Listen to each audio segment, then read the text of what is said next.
Hi, my name is Mike. I live in Elma, Washington, and this is my race family story. Mine is probably going to be one of the worst ones that you've ever heard, as there is no hope of reunification, no contact, no nothing, which is pretty sad, but it is what it is. I really hope that maybe my situation will be an example of what to avoid, because it kind of sucks. I have been alienated for 17 years. I got a divorce with my first wife, who I had two children with, when my youngest was 8 months old. The last time I seen them, they were about a year old and 2 years old. The oldest being a boy, the youngest being a girl. They're now 20 and 18. The oldest is autistic, living with his mother. The youngest just started her first year of college. And like most of these stories and these situations, the divorce is very ugly. The rhetoric between me and the ex were very ugly. I was being charged $1,700, yes, $1,700 a month in child support. After many years of fighting her and the state that all this went through, the state of California, at one point in time, she had given me the offer of signing my rights over because I was buried in back child support. And admittedly, at that point in time, this is 16, or actually like 15, 16 years ago, I really didn't have my ducks in a row, bouncing from job to job kind of thing. I actually had fought that for quite a while. But when the bills had all finally piled up, I was refused visitation by her, was granted by the courts 1 week in a month, but she refused to allow me to see the kids. I had spoke to my dad about the situation, and we had decided at that time that maybe the best thing for everybody was for me to sign my rights over. And in the hopes that years later we'd contact them, maybe reconnect and get a chance to explain to them what had happened.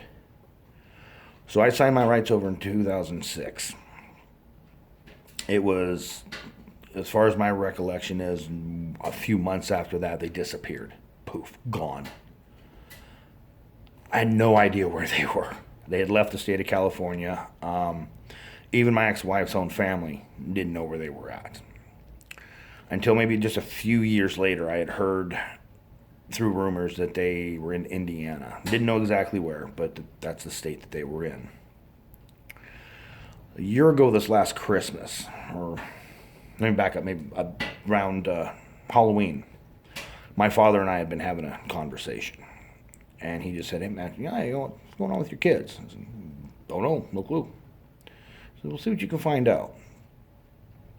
So I did some digging on the internet, and I finally located them in a town in Indiana. Was able to get the correct address and everything. So a year ago this last Christmas, my father had sent them a letter, saying, "Hey, I'm a grandfather, missed you, and like to, talk to you and get to know you, as well as a substantial amount of money." He never even got a thank you. And trying to find out, now mind you, this is coming up to about 6 months ago or so, what was going on, whether they'd received a letter, whether they'd gotten the money and stuff. That was about when it all went south bad. There had been some Facebook exchanges between my dad's significant other and my youngest biological child that were curious. It was pretty obvious she was very skeptical of us. I got the impression that there's been a lot of things said about me that, were not necessarily true.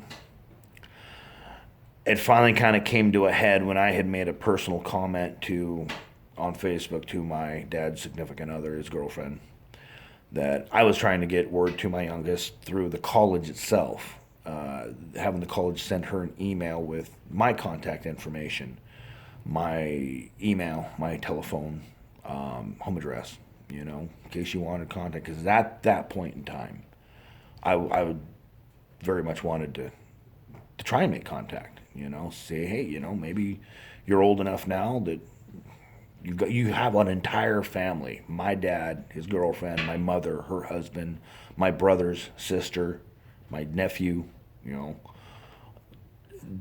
that she doesn't even know, and that we're curious and would have liked to have gotten to know them.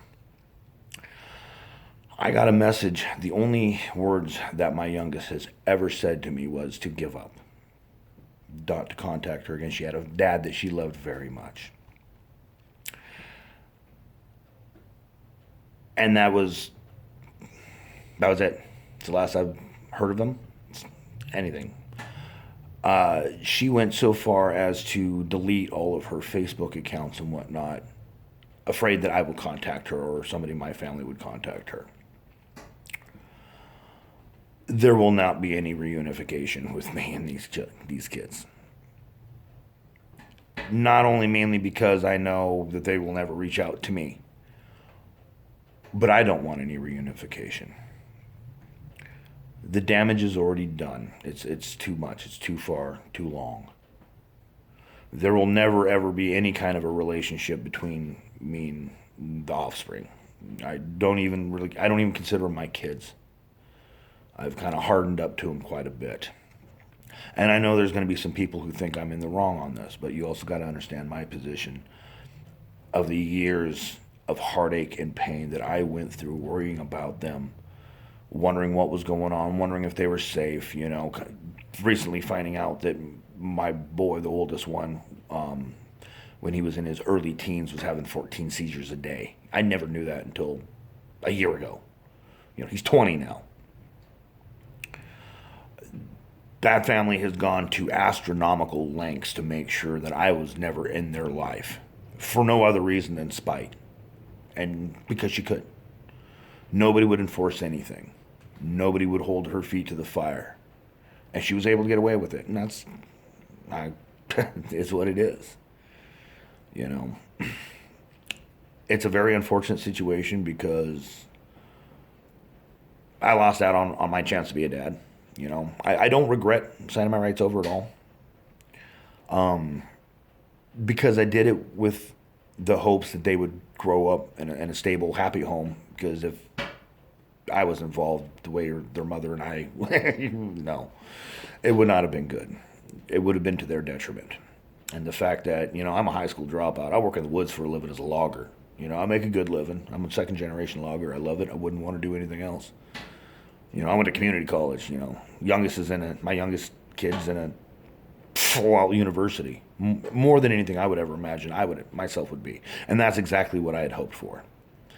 Unfortunately, she's on her own paying for it. My father was willing to give her a free ride for college until she told us to, in a sense, pound sand.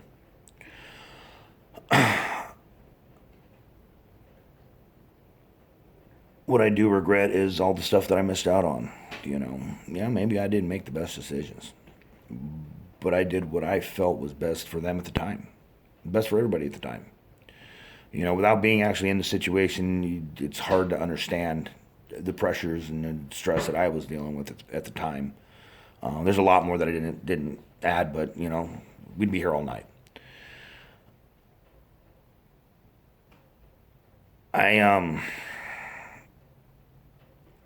I hope that this will maybe spur you guys on to fight a little more. Don't make my mistakes. Don't lose every chance you've got, because I did. If my youngest was to call me up today, I would tell her never contact me again and hang up the phone. Because it is better for everybody. There will never be a relationship there. I know this. And I'm not willing to put out the effort to try to establish one when I know there would be no reciprocation on the other side. It's unfortunate for my father. He is the one who seemed to have been really hurt the most by all of this. He really wanted to get to know his grandkids.